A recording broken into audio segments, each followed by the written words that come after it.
Assalamualaikum warahmatullahi wabarakatuh. Selamat siang Pak Yopi. Saya dari kelas 12-9 Muarta Kunasarin Group ingin mempresentasikan tugas pengayaan permainan tentang bulu tangkis. Silakan disimak.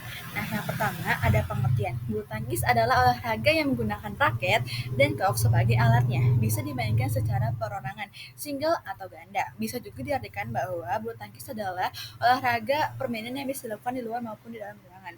Permainan bulu tangkis ini biasanya dilakukan oleh 2 atau 4 orang.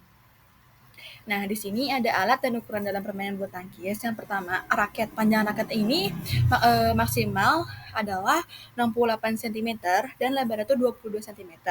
Nah, kepala raket atau area senara ini berukuran 28 cm dan lebarnya 22 meter. Nah, shuttlecock atau kok dalam permainan badminton, kok bulu tangkis terbuat dari 16 bulu yang ditetapkan pada busa diameternya 25 sampai 28 mm.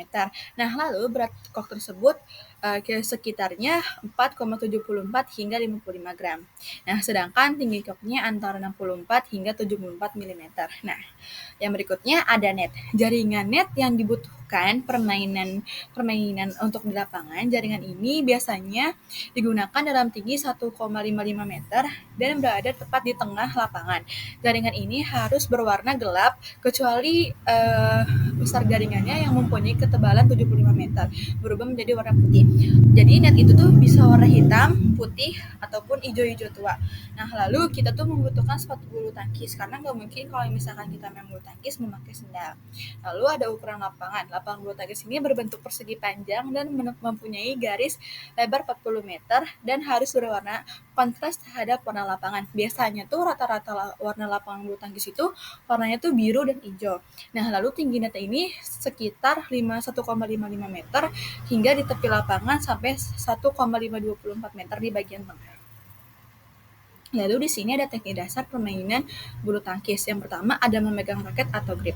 Nah, yang pertama ini ada teknik American grip. Nah, teknik ini dapat dilakukan dengan cara menggenggam tangan tangkai raket, lalu memastikan ibu jarinya itu ada dan telunjuk ini agar paling menempel atau bersentuhan sehingga membentuk suatu huruf O. Jadi agar nggak terlalu lepas, kita tuh harus menggunakan huruf O di American. Biasanya tuh rata-rata pemain bulu tangkis tuh menggunakan teknik American grip. Lalu yang kedua ini ada backhand grip. Biasa ini dapat dilakukan dengan cara memegang tangkai raket lalu memorisasikan ibu jari ke belakang raket dan menekannya di seolah-olah ibu jari ini menjadi tekukan raket. Lalu selanjutnya ada forehand grip. Teknik ini menggunakan ibu jari sebagai penyongkak utama. Teknik forehand grip menggunakan jari telunjuk, tengah, manis, dan kelingking. Sebagaimana penyongkakannya umumnya teknik ini dilakukan untuk gerakan permainan yang lincah. Lalu selanjutnya ada kombinasi grip yang dimana teknik ini menggabungkan sebagai jenis teknik pegangan yang ada caranya melakukannya itu dengan raket seperti biasa lalu memposisikan jari telunjuk ke arah yang raket. Jadi kita tuh setiap memain raket itu atau memegang raket itu menggunakan telunjuk dan ibu jari. Lalu yang ketiga ada servis. Servis adalah teknik dasar yang tidak penting untuk dipelajari. Apalagi gerakan servis merupakan penanda bahwa permainan telah berlangsung. Terdapat 2 servis yang dilakukan, yakni servis atas dan servis bawah. Nah, ini ada servis atas atau high service, biasanya dilakukan dengan cara memukul kok menggunakan raket yang posisinya atas bahu atau kepala. Biasanya laju kok akan cenderung berhorizontal.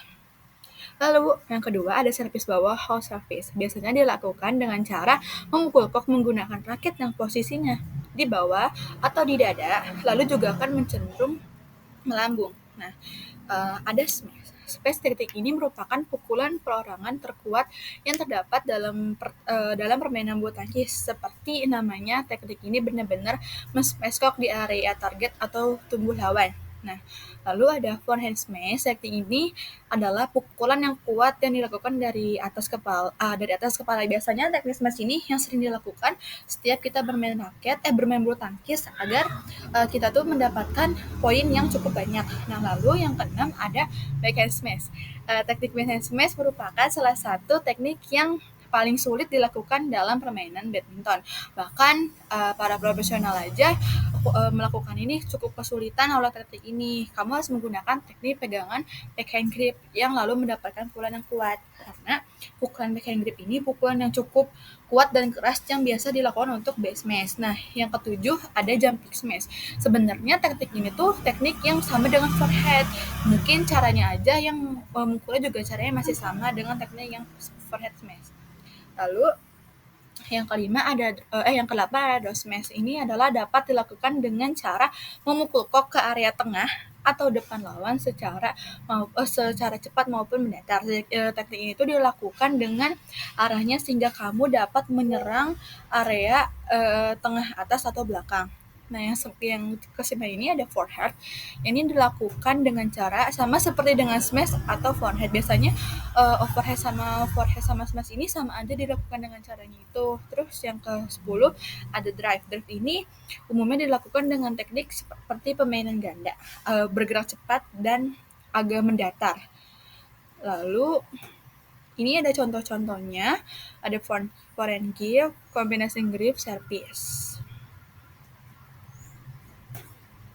Ini static smash, backhand, jump smash, lalu ini drop shot, overhead, drive shot.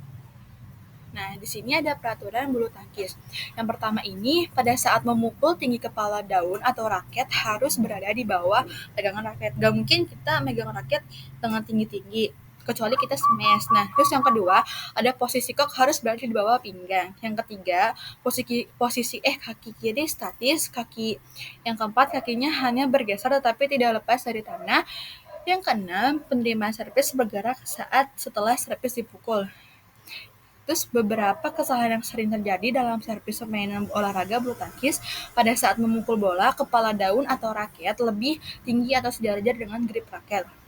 Raket lebih tinggi dari pinggang. Ke-9, posisi kaki menginjak garis tengah atau depan, kaki kiri melakukan langkah, kaki kanan melakukan sebelum kepukul, penerima servis bergerak sebelum servis dipukul. Lalu di sini ada jenis permainan dalam bulu tangkis. Biasanya tunggal putra, tunggal putri, ganda putra, ganda putri, dan ganda campuran. Kalau ganda campuran ini biasanya cowok dan cewek. Ini masih ada peraturan bulu tangkis. Biasanya garis lapangan ini permainan dan garis lapangan memiliki 2 garis luar dan dalam. Garis belakang juga memiliki garis luar dan dalam. Untuk area bidang permainan bulu tangkis, garis samping, dalam, dan garis belakang digunakan untuk para pemainan tunggal. Sedangkan garis samping dan garis luar belakang untuk digunakan area permainan untuk area partai ganda. Nah, pertandingan dalam bulu tangkis terdiri dari 2 set. Masing-masing poin ini satu pertandingan ini 21 poin. Jadi di dalam bulu tangkis juga ada dinamakan daus atau skor yang terikat atau skor yang sama. Karena skor yang sama maka diadakan babak perpanjangan untuk menentukan siapa yang menang dan siapa yang salah. Misalkan kalau kita seri, kita tuh harus mencetak gol lagi mencetak poin lagi agar kita tuh tahu siapa yang bisa menang. Nah, lalu di sini ada sistem penilaian dan perhitungan poin dalam permainan bulu tangkis. Nah, yang pertama ini sebelum pertandingan dimulai harus ditentukan salah seorang pemain dari tiap-tiap pasangan sebagai orang pertama. Nah, berlaku untuk setiap yang dimainkan. Lalu jumlah poin genap atau ganjil menentukan posisi orang pertama saat melakukan servis.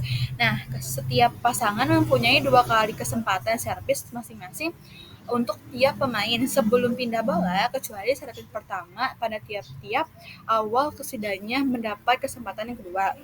Hal yang ketiga, saat pindah bola, servis pertama perlu melakukan oleh permainan yang berada di sebelah kanan, bukan orang pertama. Lalu setiap pasangan hanya mendapatkan 1 kali kesempatan servis, tidak boleh servis kedua. Lalu servis dilakukan oleh pemain yang posisinya sesuai poin yang telah diraih oleh pasangan tersebut. Nah, yang terakhir, pemain yang sama akan terus melakukan servis sampai poin berikutnya diraih oleh lawan. Semakin kita jago smash ya, maka semakin sulit juga untuk mendapatkan poin. Terima kasih banyak, semoga bermanfaat. Dadah Pak Yopi.